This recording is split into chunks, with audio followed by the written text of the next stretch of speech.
sini tidak ada hubungan dengan rencana khotbah. Tetapi waktu saya sudah menyiapkan khotbah ini dan tadi melihat renungan ini connect dengan khotbah ini. Renungan ini bukan urusan doa, mengenai urusan perkataan, mengenai tutur sapa kita, mengenai penggunaan lidah kita, pengucapan kata-kata kita. Saudara-saudara, itu adalah buah-buah dari hati kita. Sebab Tuhan berkata, yang masuk ke dalam mulut tidak menajiskan orang. Waktu dia dikritik, makan murid-muridmu kok nggak cuci tangan? Itu kan najis. Tuhan bilang, kamu ini munafik. Yang masuk ke dalam mulut tidak menajiskan. Bisa. Dari dulu rabi-rabi mengajar makan cuci tangan, kalau nggak najis. Tuhan bilang, no way. Sebab yang masuk dari luar dalam mulut itu, Tuhan kata itu dibuang ke restroom. Oke. Tapi yang keluar dari dalam, keluar dari hati, itulah menentukan orang itu suci atau najis. Antara lain perkataan itu adalah isi hati. Dari mana kita tahu bahwa kita benar atau tidak? Dari tutur kata kita, cara kita mengucapkan kata-kata kita, perkataan yang kita keluarkan, yang pernah kita keluarkan di luar jam doa. Itu adalah buah isi hati kita. Marilah dalam saat doa kita diam, jangan omong apa-apa. Minta Roh Kudus menyoroti kita, tutur kata kita. Cara saya berkata kepada anak saya, pada istri saya, kepada sesama saya, itu adalah buah isi hatiku. Apakah itu sama dengan perkataan Kristus? Apakah sama dengan hati Kristus? Kalau kita menemukan, ada kata-kata ini, cara berkata begini, gak beres. Tuhan gak mungkin seperti begitu. Tuhan ampuni saya, bereskan, selesaikan. Tuhan bilang selesaikan dulu urusan dengan sesama. Matius pasal 5 ayat 24. Baru kamu melanjutkan ibadah. Kalau tidak, semuanya mubazir, semuanya sia-sia. Itulah artinya doa di dalam nama Tuhan Yesus, sesuai dengan kehendak Kristus. Seperti Kristus sendiri berdoa, antara lain dalam sikap-sikap hubungan kita dengan sesama. Kemudian yang terakhir, janganlah bawa kami ke dalam pencobaan, lepaskanlah kami dari yang jahat. Satu sikap, attitude kita terhadap kejahatan dan kerinduan kita untuk selalu melakukan hal-hal yang suci yang menyenangkan hati Tuhan. Itu harus ada dalam sikap dan doa-doa kita dan hidup kita. Tuhan Yesus di sepanjang hidupnya dia selalu melakukan kehendak Bapa. Waktu dihadapkan kepada pencobaan, yang dia pikir adalah hati Bapa. Di dalam pergumulan terakhir menjelang salib, yang dia pikirkan adalah hati Bapa. Cawan ini terlalu pahit. Kalau boleh jangan aku minum, Papa. Tapi itu bukan titik. Dia berdoa, namun it's not my will, but thine be done. Kehendakmu jadilah. Kalau kita manusia, doanya dibalik. Kehendakmu jadilah, Bapa. Koma. Tapi kalau boleh cawan ini lewat daripadaku. Kalau Tuhan bilang cawan ini pahit, kalau boleh lewat. Tapi jangan kehendakku, kehendakmu jadi. Kalau kamu bilang minum, aku minum. Jangan dibalik urutan itu, saudara. Jangan propose kehendak kita, tapi sesuaikan kehendak kita dengan kehendak Bapa.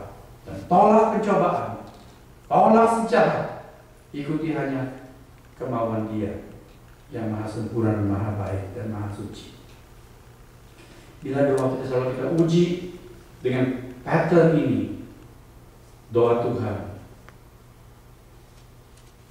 kita boleh yakin ada waktunya, waktu Dia, waktu yang terindah. Doa itu dikabulkan menurut cara Tuhan, menurut hikmat Tuhan, menurut waktu Tuhan, untuk kemuliaan Tuhan. Amin, saudara. Dan sebetulnya itulah tujuan hidup kita. Seperti lagu yang kita nyanyikan. Buat apa kita hidup? To worship Him. Worship itu dalam bahasa asli bukan cuma ibadah resmi seperti ini. Worship, avodah dalam bahasa Ibrani. Dalam bahasa Indonesia berakar kata dari bahasa Arab, ibadah sangat mirip. Avodah bahasa Ibrani, bahasa Yahudi. Ibadah itu bukan cuma duduk, sembahyang, memuji Tuhan. Ibadah dalam bahasa asli artinya mengabdi. Mengabdi itu berarti menghamba. Menghamba itu berarti melakukan sesuatu, melayani Sang Tuhan. Bagaimana kita melayani Sang Tuhan? Kalau kita tidak mencari kehendak Sang Tuhan dan menyesuaikan diri dengan kehendak Sang Tuhan. Bila doa-doa kita kesana, doa-doa kita, komitmen kita kepada Tuhan full, Tuhan akan mengabulkan doa-doa saudara dan saya. George Muller, seorang hamba Tuhan di Inggris, ratusan tahun yang lalu, dia mendirikan panti asuhan. Tidak ada modal apa-apa kecuali dengkul, betul-betul modal dengkul. Waktu Muller meninggal dunia, orang menemukan ada karpet di pinggir pembaringannya itu. Karpet itu bolong, saudara. Bolong bekas lutut. Dia selalu berdoa. Berkali-kali waktu dia mengelola panti asuhan anak-anak yatim piatu itu, di jam makan, anak-anak sudah kumpul di ruang makan, tapi piring-piring tertelungkup. Tidak ada makanan apapun di meja itu. Ini jam makan. Lalu Muller selalu berdiri di sana dan memimpin. Mari kita berdoa. Kita mengucap syukur untuk makan malam ini. Apa yang mau dimakan? Tidak ada makanan. Tapi Muller berdoa. Mengucap syukur kepada Allah yang menyediakan roti buat kita semua.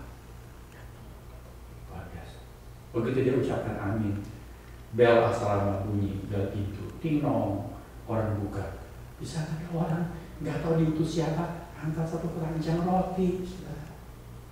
Berkali-kali terjadi. Suatu bukti apa? Bukti. Bila kita berdoa sesuai dengan kehendak Kristus, doa itu akan dikabulkan. Dan tidak ada, Tuhan Yesus menyediakan menjadi ada, karena itu untuk kemuliaan namanya, bukan untuk pamornya si George Muller yang hebat. No. Suatu hari dia diundang untuk memimpin kebaktian khusus di seberang kanal Inggris. Waktu dia mau berangkat, kabut tebal sekali. Lalu Muller berkata kepada kapten kapal, "Karena belum berangkat." Kapten bilang, "Kamu bukan orang sini, kamu lihat kabut, lihat 5 jari di depan matamu saja sudah tidak kelihatan kabut begitu tebal. Bagaimana saya berangkat?" Muller bilang, "Kita harus berangkat karena Tuhan mau saya memimpin kebaktian di sana. Saya tahu Tuhan mau saya ke sana." Lalu Muller berkata, "Mari kita berdoa." Dia turun ke bawah gelagat bersama dengan kapten berdoa. Habis Muller berdoa, kapten kapal itu mau sambung doa lagi. Muller katakan, "Stop, tidak usah berdoa lagi. Kamu pikir doaku tidak cukup?" Lalu dia naik ke atas, kabut itu sudah tidak ada. Saudara-saudara, karena Muller berdoa bukan buat pamer diri kuasa dia, melainkan berdoa menurut kehendak Allah. Hari itu Allah menghendaki dia khotbah di sana. Ada orang-orang yang harus mendengar firman Tuhan. Ada kehendak Tuhan harus dilaksanakan dan Tuhan mengabulkan. Saudara, contoh-contoh yang luar biasa. Tapi saya dan saudara akan mengalami hal-hal yang sederhana bila kita belajar berdoa sesuai dengan hati Kristus, kehendak Kristus. Selalu pusatkan pikiran kita menurut pola doa Tuhan yang disebut doa Bapa kami itu. Oke? Tuhan tolong kita masing-masing. Mari kita berdoa.